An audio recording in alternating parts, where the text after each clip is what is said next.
You are watching Delmarva Live, and we're starting today's opioid awareness episode by setting up a situation. You and everyone in your life are on a boat, healthy, happy, safe, and secure. But as the boat floats down the river, some people fall overboard and into danger.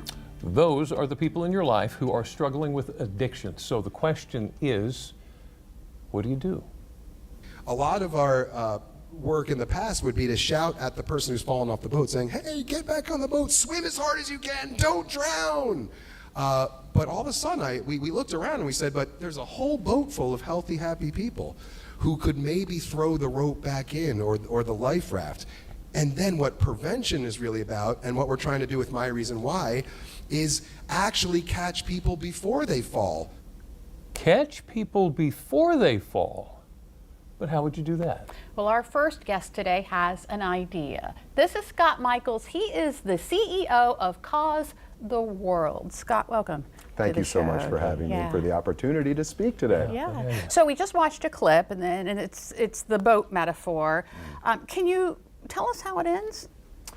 How the boat metaphor ends? Yeah. Well, the real issue with the boat metaphor, and the thing that we're trying to get across with this, is to have everybody understand that everybody has a role to play in this opioid and actually the substance abuse world, right?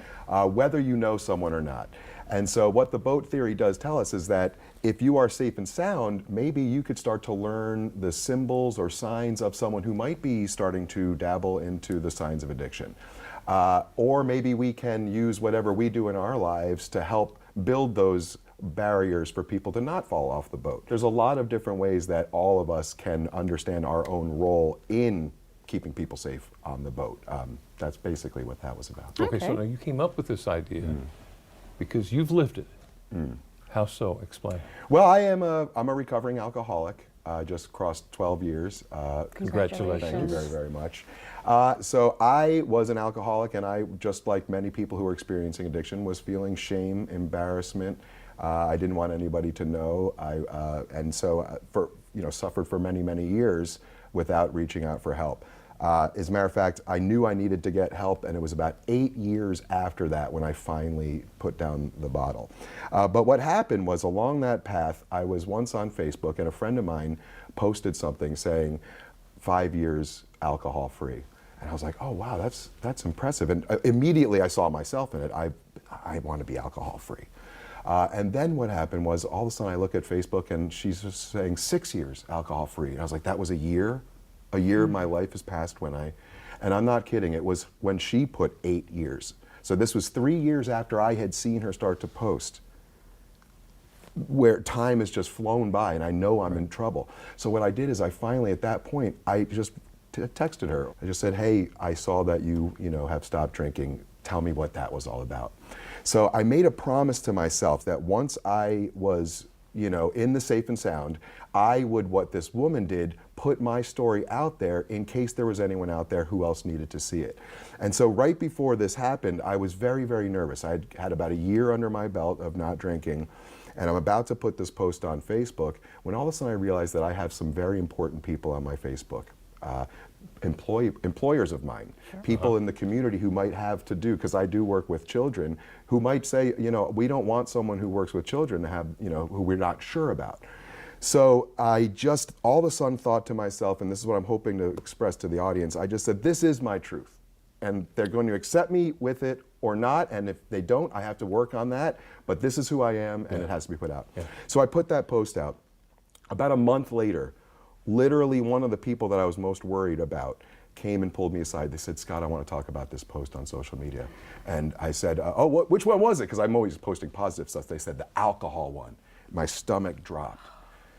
She pulled me aside and she said, I just want you to know that when we saw that, it was a red flag to me that my husband has a drinking problem. I shared the post with him. He has since stopped drinking. I realized I also am a problem drinker. I have stopped bringing alcohol in the house to prevent him. She thanked me. So the lesson here was the one person that I was most afraid to hear this truth about my suffering literally was the one who thanked me for having it happen. And from that moment on, I realized that the struggles that we have, they want to remain in secret because they thrive there. Yeah. But if we all share our struggles together, there's so many resources right available. And of course, when I told people I have a drinking problem, everyone was like, oh, yeah, we know. It wasn't a surprise to anybody.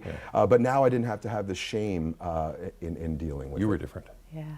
So how can our viewers get involved with your mission? Well, our mission at The Cause, it stands for Collective Action, so Together in Action, Urging Social Evolution. What we are really about is we take Maya Angelou's idea that when you know better, you can do better, and we just add to it and then immediately tell the people around you to do better. So if I was talking to the viewers at home, there would be three things that I want them to know. The first is what we've already talked about. Everybody has a role in helping people and helping this, whether you know someone who is actively addicted or not. And chances are you probably do, whether you know or not, statistically you probably do. So just know that you have a role. The second thing in that role is we have to destigmatize addiction. So just like me, I was nervous, and so I suffered for many more years, which means also everyone around me suffered, my family, my children. So as long as I'm suffering, everyone around me suffers. So we have to destigmatize that this is a health issue. No one grows up saying, I want to become an addict. And once you understand that, can we have the compassion to open our ears and listen to say, hey, let me hear what you're up. So with that destigmatization also says, be a compassionate, open-hearted person. And then the third thing is use your natural power of influence. All of us have power of influence, whether it's talking to your friends at the dinner table, at work, but also on social media. Everyone can share memes of cats doing all sorts of things. If we can take, one of our 20 posts to just put out something, hey, I'm curious about addictions. I'm very optimistic that we can get through this, but what we need to do is realize our power and our responsibility and enjoy it. Yes. Here is a man who is motivated. Oh yeah, and Wow. I think he's motivated me too. Yeah. Scott Michaels, thank you so much. He's the CEO of Cause the World. Thank you so much for Wonderful having me. talking to you.